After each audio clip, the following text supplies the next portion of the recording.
Saludos, recibe una cordial bienvenida a tu canal, Apocalípticamente Integrados.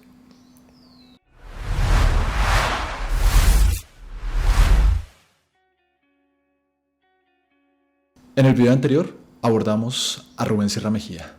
Con él trabajamos un breve texto, una entrevista que le realizaron a él, donde hablaba acerca de la posición, la tarea del filósofo en la sociedad latinoamericana. Y esta tarea del filósofo, al final de cuentas, termina en una posición ética, en una responsabilidad social. Y es que este tema no lo vamos a obviar. Nosotros vamos a abordar un poco de ética en este video. Así que el día de hoy quiero presentarte dos breves historias de la compasión. Ese será el tema de hoy. Cuando Buda Shakyamuni salió de su palacio, se encontró con varias situaciones que nunca había experimentado: el dolor, la enfermedad y la muerte. Aunque esta pueda no ser la historia real, y lleguemos a tomarla como una parábola para poder hacer entender a los seres humanos de hace 2 milenios el modo en que este personaje experimentó lo que serían las motivaciones para la exposición de su teoría de la iluminación para salir del samsara. ¿Qué es el samsara? Es el ciclo de reencarnaciones como experiencia continua del dolor en la humanidad y proyectarse hacia el nirvana. Pero no solamente en el budismo existe esa idea, también la podemos ver reflejada en el cristianismo. Se nos presenta la parábola del buen samaritano.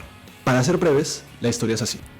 Cuando le preguntaron a Jesús quién es el prójimo, presentó a un hombre caído en desgracia por unos asaltantes de caminos. Ninguno de los piadosos viajeros lo ayudó, excepto un samaritano. Estos samaritanos se entendía dentro de las vicisitudes político-religiosas de la época como una clase de individuos viles y descarriados de la sagrada doctrina. Entonces, ¿qué respondió Jesús?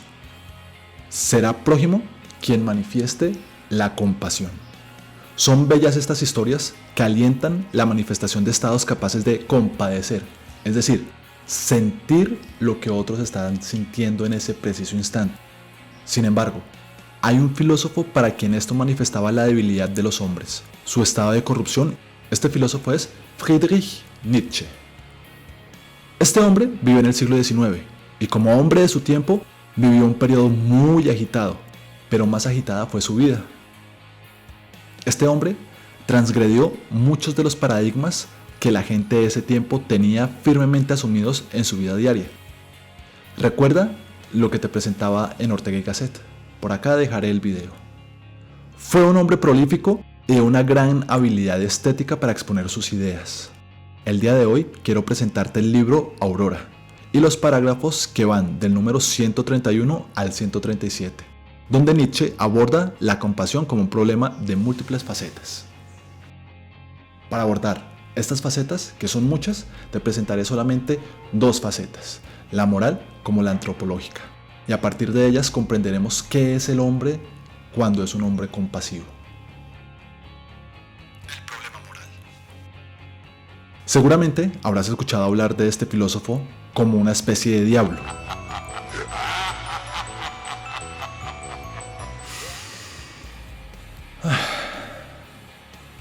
Nietzsche arrastra con esta imagen porque no es precisamente benévolo con las religiones.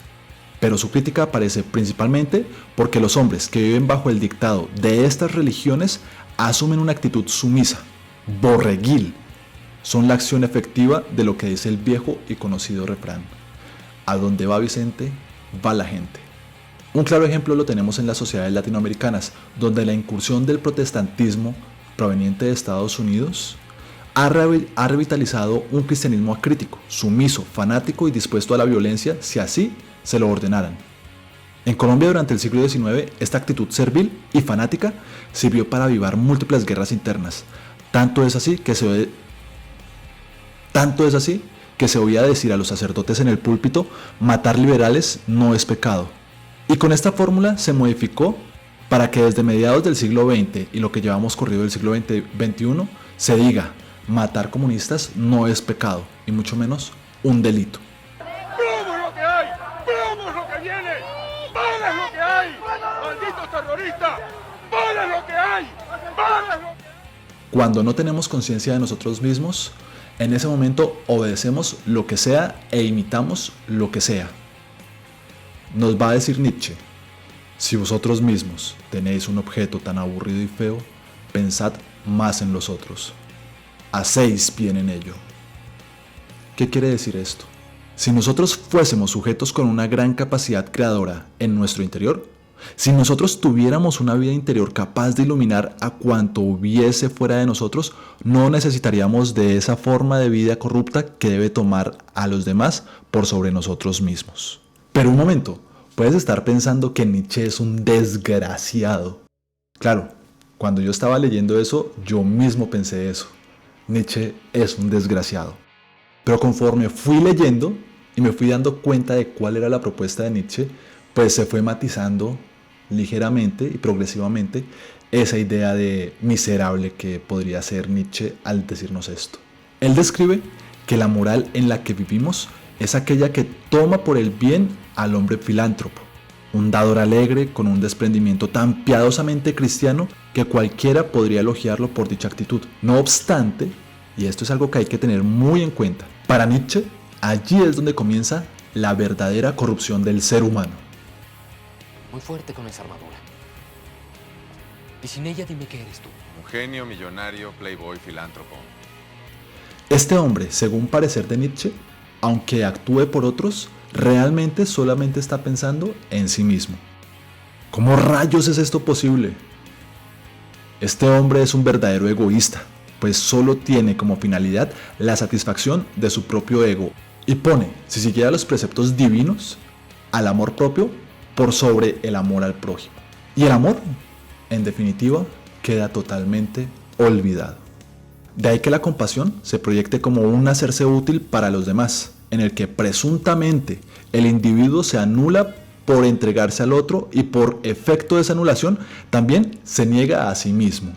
Los actos de compasión los entiende Nietzsche o bien como una defensa o bien como una venganza. Si lo entiendes como una defensa, actúas con otro como medio de ahorrar acciones buenas para que en un futuro tengas un acervo de bondad que puedas gastar con toda tranquilidad en épocas de vacas flacas, incluso para obtener la salvación eterna.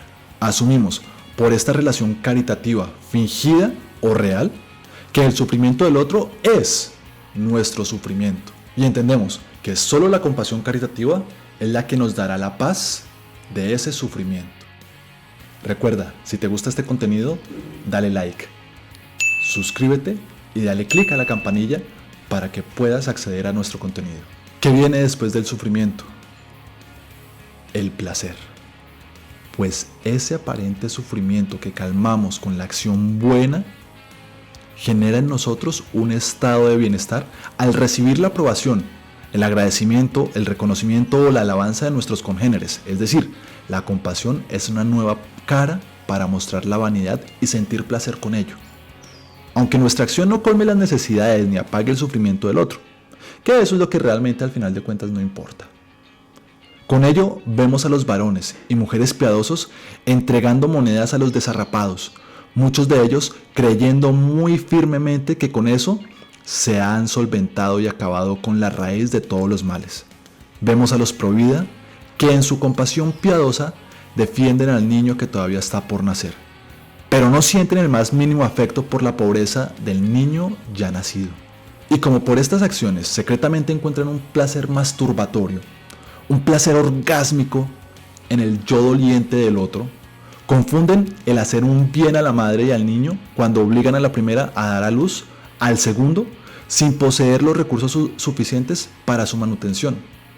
Recuerden, todas estas personas asumen que la vida es sagrada, pero cuando se les habla de generar subsidios para las personas para que puedan llegar a sostenerse, que no hayan niños muertos de hambre, que no hayan personas enfermas por enfermedades que son fácilmente curables, en ese preciso instante estas mismas personas dicen: no, yo no quiero vagos, yo no quiero gente que viva de lo que yo estoy pagando. Cuando estos neoliberales están hablando acerca de sus políticas sociales, esas políticas se olvidan de prácticamente solventar las necesidades del pueblo. No hay salud, no hay educación, no hay nada. y luego los culpan de su propia pobreza, cuando no han tenido la posibilidad de acceder a ningún beneficio que el Estado podría darles. Pero es comprensible. Para los neoliberales, el Estado no es un sujeto compasivo. El Estado no es un sujeto que se encargue de ofrecer.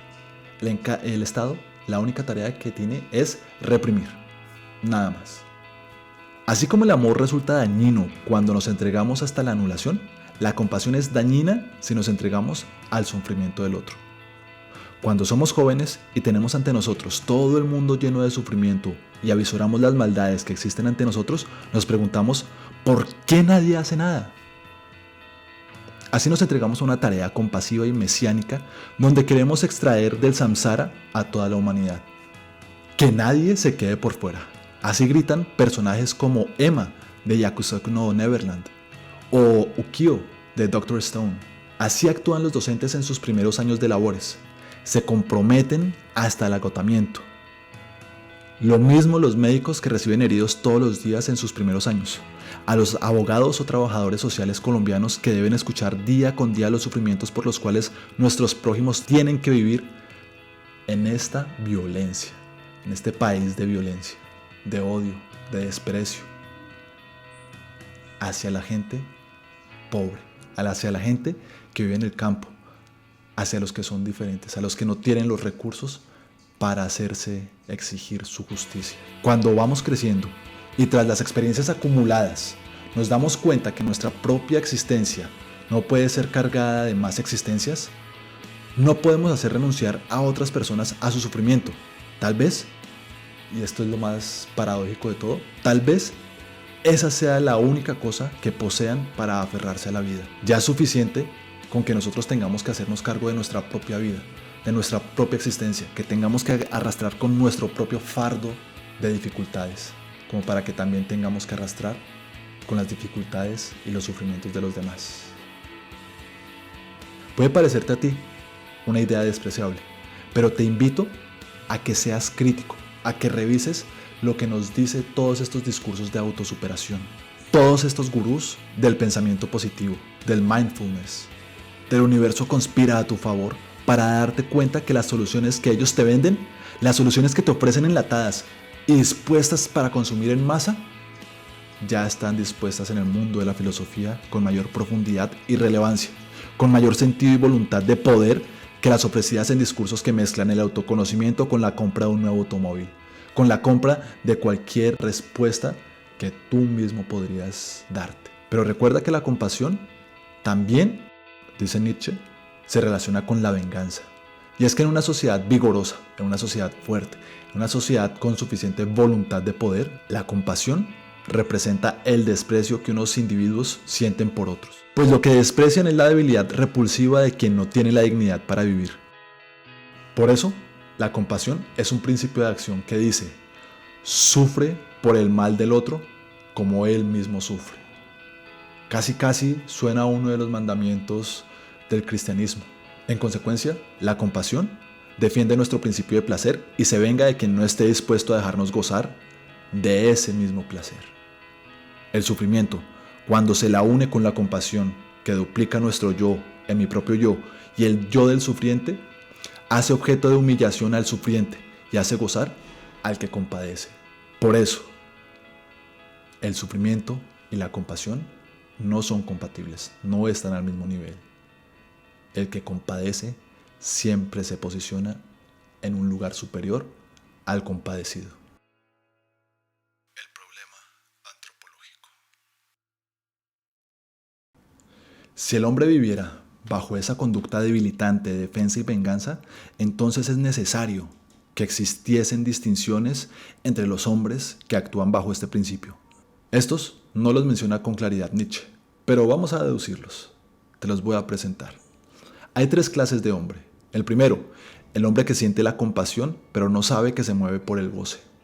Segundo, el hombre que siente la compasión y sabe claramente que no es movido por el sufrimiento del otro, sino por el goce. Y ante la sociedad se presentan con la humildad de quien no puede más que cumplir con una tarea que solo Dios le ha impuesto y que Él ha decidido llevar sobre sus hombros. Tercero, El hombre que siendo compasivo se desentiende con el goce. Ya vamos a verlo. Este asunto es complejo. Esa primera clase de humanidad se parece a los pro vida que anteriormente mencioné, quienes, más que estar dispuestos a sufrir, están dispuestos a gozar sin saber que realmente lo están haciendo. En la segunda clase de humanidad podemos verlos en los empresarios. Las empresas que integran dentro de sus obras administrativas la responsabilidad social empresarial y por medio de la cual crean grandes fundaciones a las que inyectan recursos personales o de la misma empresa para ejecutar obras sociales que necesitan ser publicitadas, para que todos conozcan la humildad y el buen corazón de quienes financian estas obras, sin contarle a la gente que, por ejemplo, por tales obras les rebajan una suma considerable de impuestos. O estos economistas del gran capital que, fingiendo ser compasivos con el individuo, atacan la posibilidad de existencia de los derechos humanos porque un derecho de este tipo atenta contra el ejercicio de sus derechos económicos, únicos que realmente deben valer para ellos. Y la tercera clase de humanidad es en la que Nietzsche se encuentra de acuerdo con Kant. Algo muy paradójico porque Nietzsche es sumamente crítico con Kant. Cuando entiende que si ha de existir compasión, esta tiene que existir como una acción moral de vigor en el que se reconoce al otro como otro en su dignidad y no por los efectos pasionales que pudiera ejercer sobre nosotros. Y dice que si nuestras obras van a tener un valor moral, entonces deben ser insensibles al sufrimiento. Podemos ver, ¿quién mejor puede ejecutar esta idea de compasión si no es, en cierta medida, un Estado que es ajeno y lejano a nosotros? Un Estado que es capaz de proveer, gracias a los aportes de todos los ciudadanos, el beneficio o el sustento para miles de personas que no tienen esa posibilidad de sostenerse. Es muy duro lo que dice Nietzsche, muy duro. Nos sentimos golpeados. Nos golpean en nuestro ser más profundo porque es como si todo lo que hubiéramos aprendido en nuestra existencia no tuviera ese valor realmente, fuera nulo, y tendríamos que reaprender como seres humanos a actuar nuevamente. Pero aunque esto pueda ser risible, esto mismo es lo que nos dicen todas esas corrientes de autosuperación, tanto de actitud positiva como esas nuevas propuestas de autosuperación importaculista. Agradezco que hayas llegado hasta este punto. Te espero para una próxima emisión. Recuerda, apocalípticamente integrados, cápsulas de sabiduría contra el malestar de la cultura. Hasta luego. Hasta la vista, baby.